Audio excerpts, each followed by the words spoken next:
Sir সালাম sir, এই যে আমাদের সমাবেশ মাত্র শেষ করলাম, আর ওদের প্রোগ্রাম চলতেছে 3000-এর মতো স্টুডেন্ট আছে। ওরা আর বলে 7টা পর্যন্ত। স্যার এই যে 8:30টায় সংবাদ সম্মেলন করবে স্যার, কে? ওই যে আন্দোলনকারীরা কখন?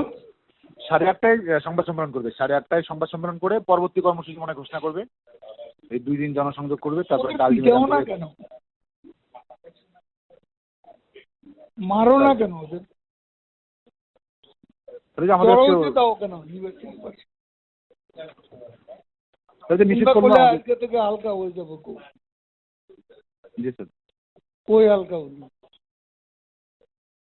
জি স্যার, জমায়েত আজকে ভালো বেশি ছিল স্যার। তোকে লাভ। তাহলে কি বললে তোমরা, বাস্তবে কি হচ্ছে? জমায়েত মানে এখানে জমায়েত আর বিএনপি যোগ হয়েছে। আজকে স্যার আসছে স্যার, এই ছাত্র দলের নেতা কিন্তু আসছে, তো যে কারণে জমায়েতটা ওই মানে ওইভাবে ইয়ে করছে। এটা কিছু করার নাই। স্যার আমরা স্টেপ নিতে বললাম, স্টেপ নিতে পারবো স্যার। হ্যাঁ, মানে আমরা যদি রাজনৈতিকভাবে মোকাবেলা করতে হয় তাহলে আমরা সেটা করতে পারবো। আজকে স্যার ওই যে আমাদের নিষেধ করলো, শাহবাগের দিকে যেতেও তো আমাদেরকে নিষেধ করলো। বারবার ফোন দিয়ে বললো যে শাহবাগের দিকে বা অন্য দিকে আমরা যেন না যাই, বা ওদের মুখোমুখি যেন না হয়, এটাই তো বারবার বলতেছিল। কে? স্যার ওই যে আমরা যেন ওদের মুখোমুখি না যাই, এটার জন্য বারবার আমাদেরকে বলতেছিল আজকে। কে বলতেছে? এই ফোন দিয়েছিল সবাই, আমাদের পুলিশ প্লাস বিপ্লব দল যোগাযোগ করছিল।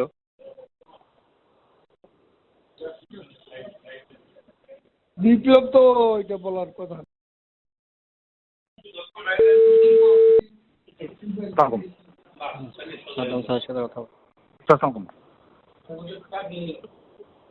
কি অবস্থা?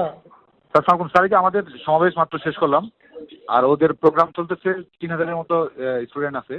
ওরা বলে 7টা পর্যন্ত। স্যার এই যে 8:30টায় সংবাদ সম্মেলন করবে স্যার, কে? ওই যে আন্দোলনকারীরা কখন? 8:30টায় সংবাদ সম্মেলন করবে। 8:30টায় সংবাদ সম্মেলন করে পরবর্তী কর্মসূচি মনে ঘোষণা করবে।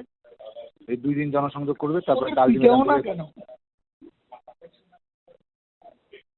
মারো না কেন ওদের? আমাদের দাও কেন? নিষেধ করলো আজকে থেকে হালকা হয়ে যাবো।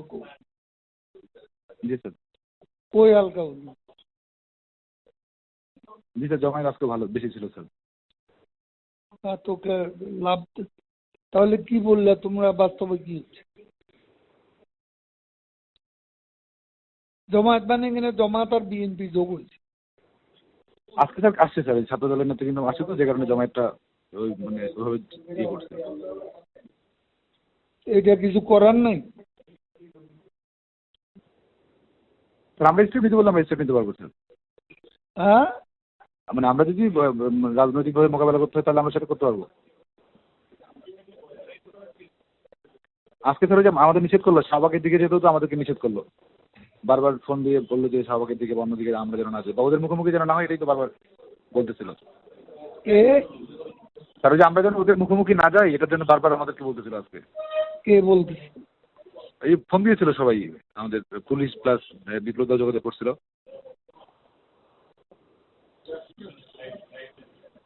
বিপ্লব তো এটা বলার কথা না। এমনি ওই যে পুলিশে যোগাযোগ করতেছিল, সব মিলে মুখোমুখি হতে একটু মানা করছিল।